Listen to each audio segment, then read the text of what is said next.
Adventures in Time and Space. Transcribed in future tense.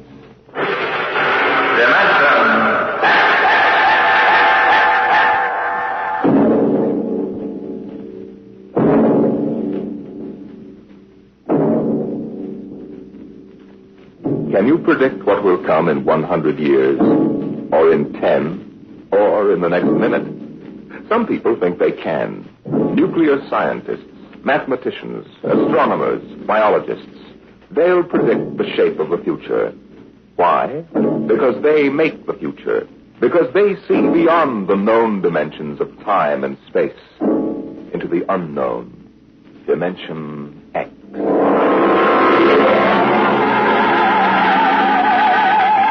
It was in the year of 1982 that spacemen first discovered the Great Galactic Barrier. In the past 10 years, rocket travel to the moon and the nearer planets had become commonplace.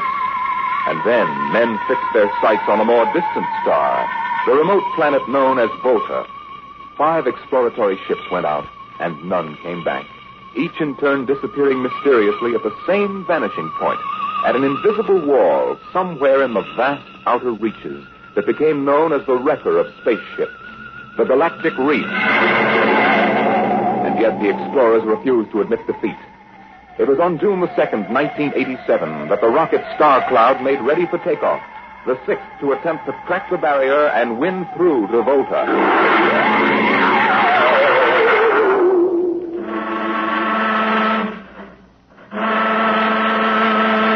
Now hear this. Condition green. 2 minutes. Captain, I don't suppose you'll want the ship's doctor up here on the bridge during blast off. I think not, Smitty. All right, then. I'll be in the sick bay counting vitamin pills if you need me. Good luck, Louis. Thank you, Smitty. Lieutenant Collier. Yes, sir. You're relieved. You better get down to navigation control and take over. Yes, sir. Oh, Lieutenant. Yes, sir. We've never flown together before. This is your first flight in a space vessel as big as the Star Cloud, isn't it? Yes, sir. But I was trained in oversized jobs at the Naval Academy. Well, if you're half as good a navigator as your father was, you'll do fine. Thank you, sir. You were old shipmates, weren't you? Old shipmates. I served under him in the first rocket that ever got back to its base in one piece. We flew that mission in a tin can not much better than a primitive guided missile. I almost went along on the last trip your father made to the barrier. Too bad about that. Yes, sir. That's all, Collier. I'll bust you when you get down to nav control. Lieutenant Paulson. Yes, sir. Get me ground control tower on the radio. I want to talk to Colonel Harrison. Sparks has the circuit up now, Captain. Go ahead, sir. I patched in our bridge speaker. Colonel Harrison? Yes, Captain? We're standing by for takeoff in 60 seconds. Good. The field is cleared of all personnel. We'll try to reestablish radio contact immediately after takeoff. In any event, there'll be a 24-hour ground monitor. Fine. Good luck. I hope you make it. Thank you. Bridge to navigation control. Nav control, Collier. Ready, Lieutenant? We're ready, Captain. The course is in the integrator for takeoff at 1200 hours. All right. Stand by for blastoff. Bridge to engine room. Fire up your rocket chambers. Take off at exactly 1200 hours. I'll read you off. 20 seconds. 19, 18, 17, 16. Condition red. Hold it. We won't Condition red. Go turn in that alarm. We uncovered a stowaway, sir. Stowaway, where, Masters? Hiding in 6th Bay. Dr. Smithson found him. Have him brought up to the bridge. Engine room, kill your rockets and stand by. Person, this is Colonel Harrison in ground control. What's holding you up? Trouble. What's the matter with you? What's the matter with you? There's a stowaway aboard. Stowaway? Yes, I thought your men were supposed to police this base. What's the matter with you? All right, Captain, take it easy. You know what this delay can do to us, don't you? 1 minute later, takeoff can throw us 1,000,000 miles off course. We'll have to reintegrate the whole work. Well, look, how long do you think it'll take? Don't bother me for a while. I'm busy. Stupid idiot. Captain Thornton. Oh, come in, Smitty. Here's your stowaway. I'll court-martial the... Charlie. Can you use a good radio man, Skipper? See, you two have met. Met? The Skipper and me made 50 trips to the moon together. Didn't we, Captain? Charlie, if you wanted to come along, why didn't you volunteer? I did, Skipper. They turned me down. What's wrong with you? Acceleration bend. Oh. They said my arteries wouldn't stand another trip. Well, I'm sorry to hear that. But they're wrong, sir. I got one more good trip in me. Now listen, Captain. You know these green kids don't know the first thing about space radio operations. You put a man like me on, I'll be getting your bedtime story for Mars. Now, listen, Charlie, you know the regulations as well as I do. I can't take you much as I'd like to. Colonel Harrison will murder me for this. Oh. I'm sorry, Charlie. I'll have to put you aground. I'll tell you what. I'll ask Harrison to put you on his ground radio contact. It'll seem as if you were right here with us. He won't do it, sir. He'd better, or I'll have him busted to corporal for letting you sneak aboard. Now, you'd better be off, Charlie. Masters. Yes, sir. I'm sending this man aground. Give him time to clear the launching platform. Yes, sir. So long, Charlie. I'm really sorry. Good luck, Skipper. I thought you were going to have him drawn and quartered. If it'd been anybody else, I would have, Smitty. But Charlie, well, he's kind of special. Been with me since my first command, when we began the regular run to the moon. If he wanted to come along this time, well, it's only through loyalty to me. You know, Lewis, I didn't realize it before, but you're almost human. Bilge. Navigation, Lieutenant Collier, you there? Nav control, Collier. Lieutenant, how badly are we fouled up? Can you recalculate the course, or shall I cancel the takeoff? I've already plotted a new course on the integrator, sir. Good. Can we take off in exactly 2 minutes? 2 minutes? Yes, sir. If we can, all we need to correct is for only a 1 degree deflection. I can do that before we breach the stratosphere. That's quick work. Are you sure? Positive, sir. Well, all right, Collier. I'm putting it in your hands. We'll blast off on your signal. Lewis, isn't that a lot of responsibility for a young green officer? Yes, but if he can't do his job, I'd rather find out now than at the galactic barrier. Bridge to engine room. Prepare to blast off on navigator signal.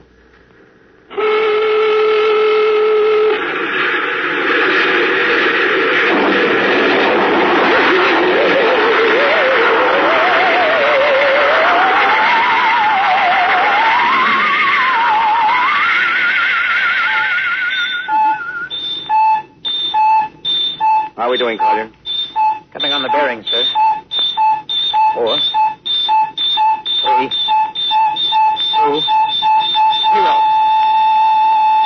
We've intersected the course vector. Good work, Collier. The course is corrected, sir. Ready to go into atomic overdrive anytime you say. All right, stand by. Now hear this. Prepare for maximum acceleration. Bridge to engine room. Kill your rockets. Rockets out. Fire up number 1 cyclotron. Number 1 ready. Fire up number 2. Number 2 ready. Withdraw your dampening rods. Aye. Fission chamber ready. Blast tubes cleared. All generators operating at capacity, sir. Right. Go into overdrive on the count of 0. 5 seconds, Captain. 3, 2, 2, 1, 1, 0. 0.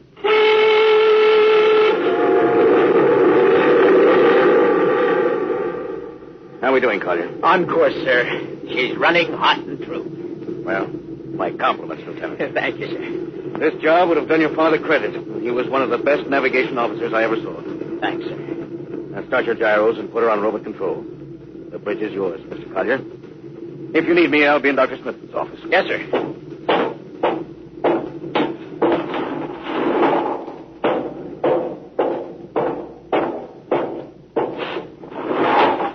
Well, Lewis, I see you got us off the ground. You can thank young Collier for that.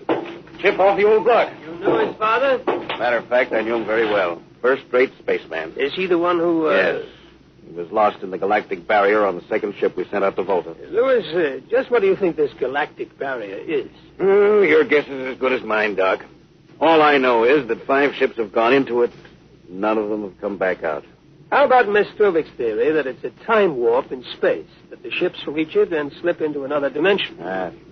Rubbish. My theory is that the galactic barrier is nothing more than a radioactive layer of some kind. What makes you say that? Well, we know that radar signals bounce off it like they were hitting an invisible glass wall. And we know that it destroys our ships and crews in some way. There's no other logical explanation. What makes you think we can get through it, Lewis? Because we're ready for it. The others weren't. The entire hull is completely shielded with lead. We can crack through any radioactive cloud ever detected. Besides, we're equipped with some new UHF radio devices that should enable us to maintain radio contact with Earth. Nothing can happen. Absolutely nothing. Who are you trying to convince? Myself, I suppose. Lewis, you've had your share of glory. First skipper to reach the moon back in 1962. Yeah. You could have retired. Why are you risking this trip? Because 5 ships are missing. And men like Prentice and Marketson and young Collier's father. I'm tired of seeing good men fed into that meat chopper. Then why are we going? We haven't any choice, Smitty. We're in a race, the kind of race where men and ships are expendable. According to Interspace Code, the first nation to reach Volta can claim it. Personally, I want no part of it. Doc, there are a dozen nations who feel very differently about that. I know. You're right, of course. Well, at least it won't be boring. I'll have to play physician morale builder and mother substitute for 112 slightly nervous men. Your morale doesn't sound too good, Doc. As morale officer, I can state without fear of contradiction, it is terrible. And something tells me that as we approach that galactic barrier, I'm not going to be alone.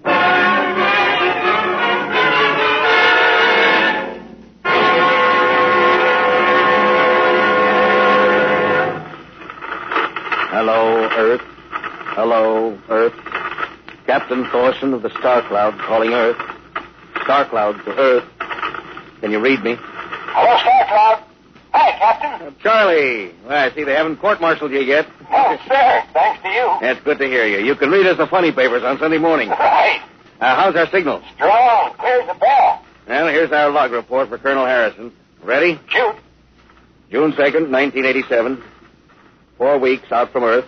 Running through, no radiation. Operation normal. Still making our approach to the galactic barrier. That's all, Charlie. See you later. Good luck, Captain. I sure wish I was with you.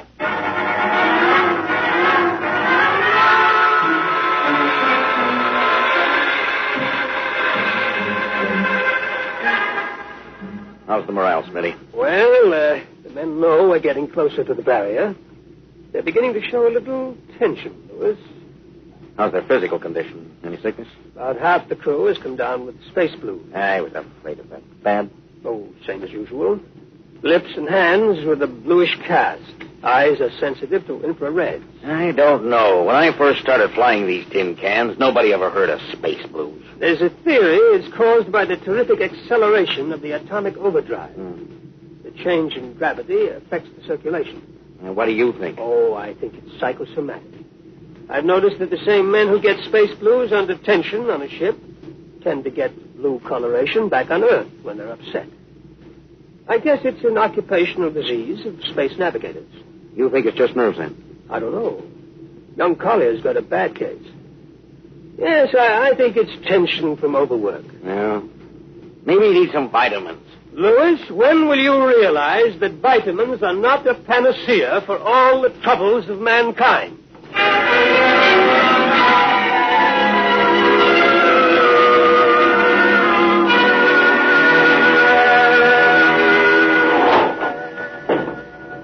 Sir, I understand you've relieved me from duty. Dr. Smithson says you aren't looking very well, Collier. I'm just giving you a rest. But, sir, I feel perfectly able to continue. Your lips were as blue as Minnetonka. Captain, I'd like to remain at my post. Now, don't be so foolhardy, Lieutenant. I'm not being foolhardy, sir. You see, I have a special personal reason for wanting this expedition to reach Volta. Oh, your father? Yes, sir, my father. You think he might still be alive? Sir, I have to find out what happened. I think I understand. Very well, Collier. Report back to duty.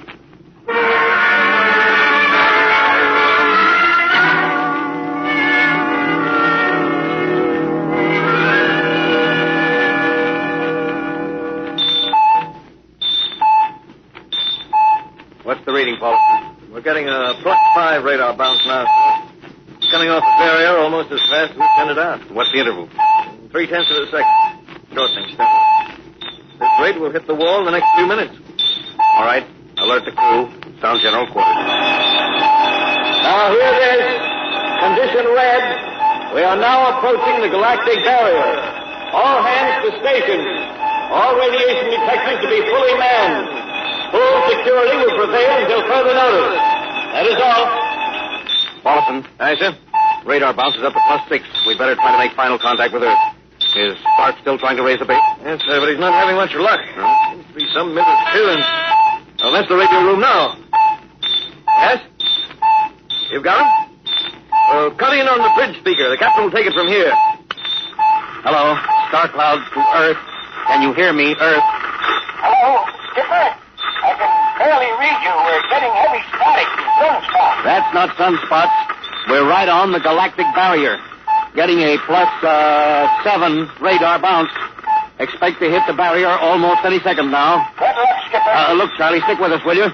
We're switching to the automatic center now so you can track us in. Okay. If we crack the barrier and come through still in one piece, I'll try to get back to you on the high-frequency band. Gotcha, Skipper. Don't worry. I'll be waiting. So long, Charlie. So long, Starcroft.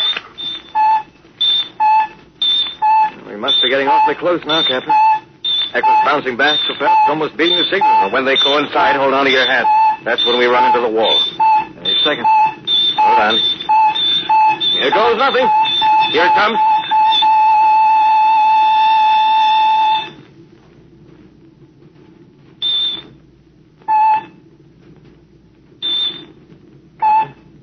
What?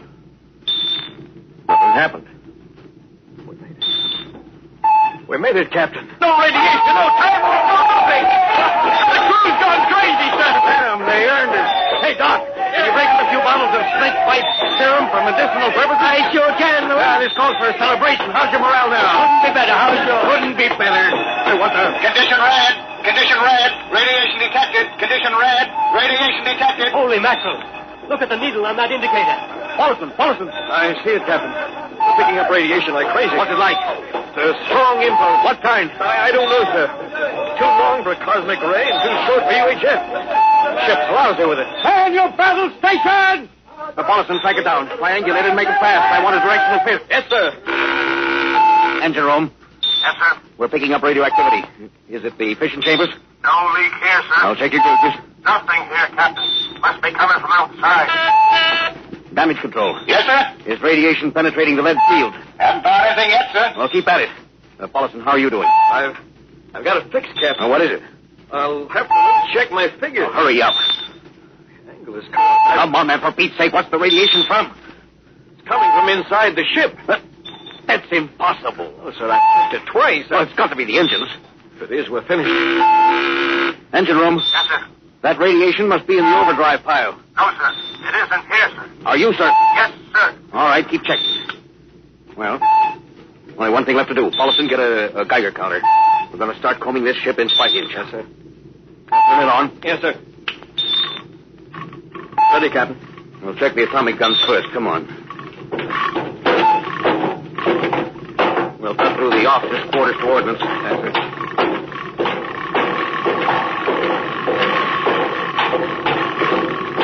Through here. Wait a minute, sir. Huh? What is it? Signal is weaker now. Yeah. Let's go back.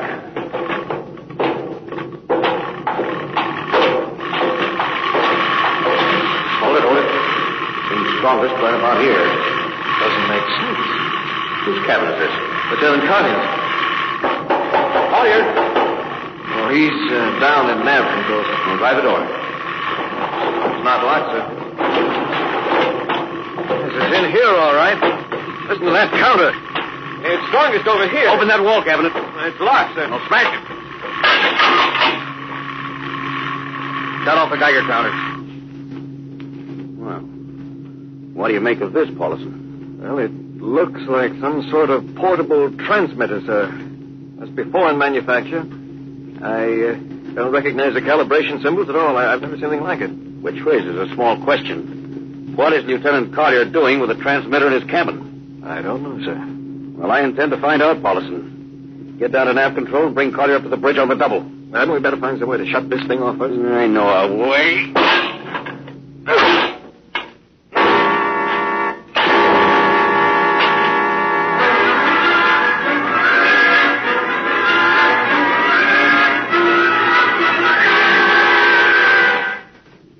Lieutenant Collier, I'm going to ask a few simple questions. Yes, sir. And I want a few simple answers. Yes, sir. What were you doing with the transmitter in your cabin? Transmitter, Captain. You know nothing about it? No, sir, I don't. Do you recognize these calibration symbols? No, sir. Can you think of how it might have been placed in your cabin without your knowing it? No, sir. Unless someone came in while I was on duty. Oh, would that have been possible? Well, I suppose so. Well, someone had a key. I found your cabin door unlocked. I meant a key to the wall cabinet. I didn't say the wall cabinet. Oh, what? Well, You- sir, I... You what, Lieutenant? How could you have known it was in the wall cabinet? Well, I just assumed. Lieutenant Collier, I find it hard to believe you would lie. Having known and respected your father and having observed the way you handled your job. However, I intend to get to the root of this thing. May I have your wristwatch, Lieutenant? Sir? Your wristwatch. Here you are, sir. Paulison, turn on that Geiger counter. Yes, sir. Now hold this watch next to it. Yes, sir. That's all. Lieutenant, if you hadn't any close contact with that transmitter, how do you explain the radioactivity of this watch? I don't, sir. I think you'd better. To whom were you sending those signals? Condition red. Condition red. There's your answer, Captain. What is this, Collier? Alien spaceship approaching. Alien spaceship approaching. Collier, who's aboard that ship? All right, now talk. Very well, Captain. My mission seems completed. Your mission? Are you admitting that you're an agent of a foreign power? I am stating it. What nation? No nation, Captain. What? I am an agent of the Voltan government. The what? The government of the planet of Voltan. Are you crazy? Are you so stupid that you think your people are the only ones who can invade another planet? Lieutenant, what do you mean? We've had agents operating on Earth since 1945. I don't believe you. What do you think happened to those 5 ships, Captain? Where do you suppose we got our information? Your language, your culture, family background. Your appearance, you look like... Like Commander Collier? Is that so surprising, Captain? We had a living model. I ought to kill you. That would be very foolish, Captain. I would advise you to surrender without delay. Alien ship now coming into ordnance range. I'll deal with you later, Collier. Paulison. Yes, sir. Put this man in irons and take him away. Don't worry, sir. We'll take good care of him. Hutner, Rustin. Gunnery, Atkinson, what's the range? 10,000 meters. They're closing fast. What's your guns on radar tracking? Tracking. Coming on the bearing. Fire. Fire, Richardson. Did you hear me? Fire! What's the matter down there? Did you hear me? Richardson, answer me! What, who? It's no use to shout, Captain. Collier. How did you get loose? Where's Paulison? Lieutenant Paulison is dead. All stations, Lieutenant Collier has escaped. Seize him, men! Don't waste your breath, Captain. Your men can't hear you. What? Those still alive are my men. You're lying. No, Captain. Every ship that has ever left Earth was controlled by a Voltan crew. That's impossible. Those were hand-picked men. Handpicked by us. I don't believe you. Then why not call for help? Carpenter, Robinson, Haley, report.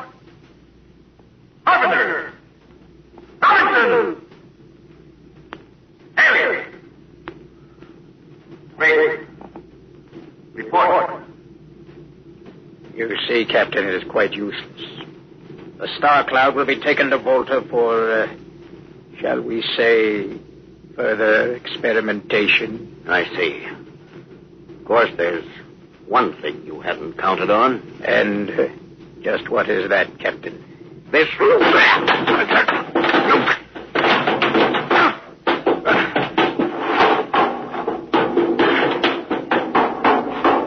Carpenter! Are you in there, Lieutenant Carpenter? They can't all be dead. There must be one alive. Smitty! Dr. Smithson! Smitty! Oh, Smitty. What have they done to you? Lewis. Those dirty... don't talk. I must leave, Lewis. Not much time. Lewis, space blues. Space blues? What is it, Smitty? What are you trying to tell me? All men with space blues. Voltan. Here, let me help you. No, Lewis. Get message back to Earth. Voltan, 5th column. Watch out for space blues. Smitty.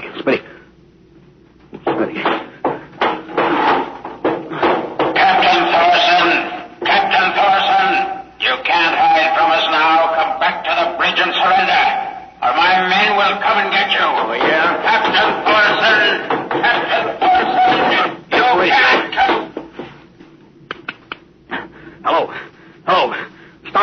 calling Earth. Please, God, let me through before it's too late. Hello? Start onto Earth. Come in, please. Come in, please.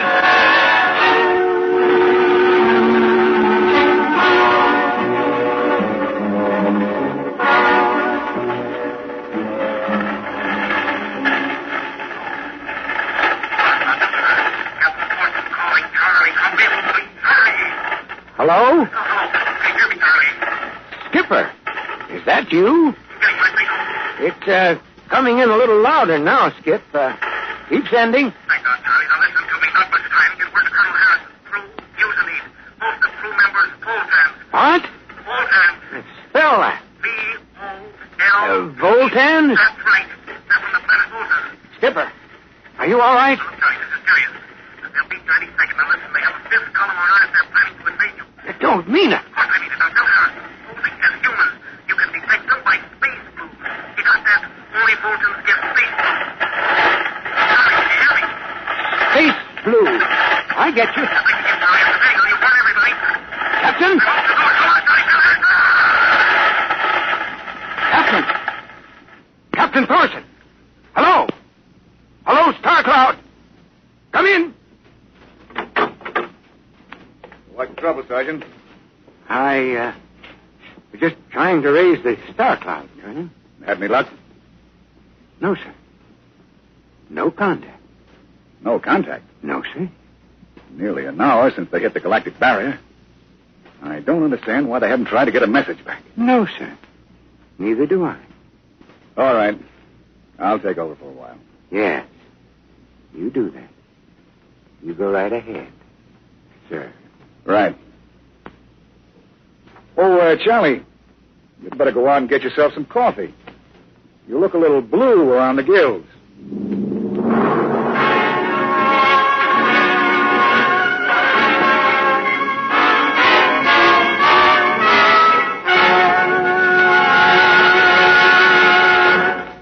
You have just heard No Contact, an adventure in time, space, and the unknown. The world of...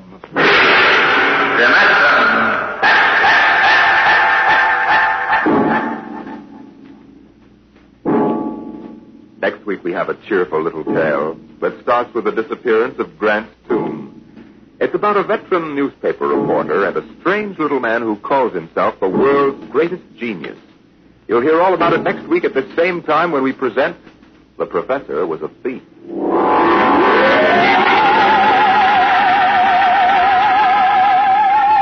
Dimension X has presented No Contact, an original story written by George Lefferts from a storyline by Lefferts and Ernest Kenoy. Featured in the cast were Louis Van Ruten as Captain Thorson, Donald Duca as Lieutenant Collier, and Cameron Prudhomme as Charlie. Your host was Norman Rose. Music by Albert Berman, engineer Bill Chambers. Dimension X is produced by William Welch and directed by Edward King.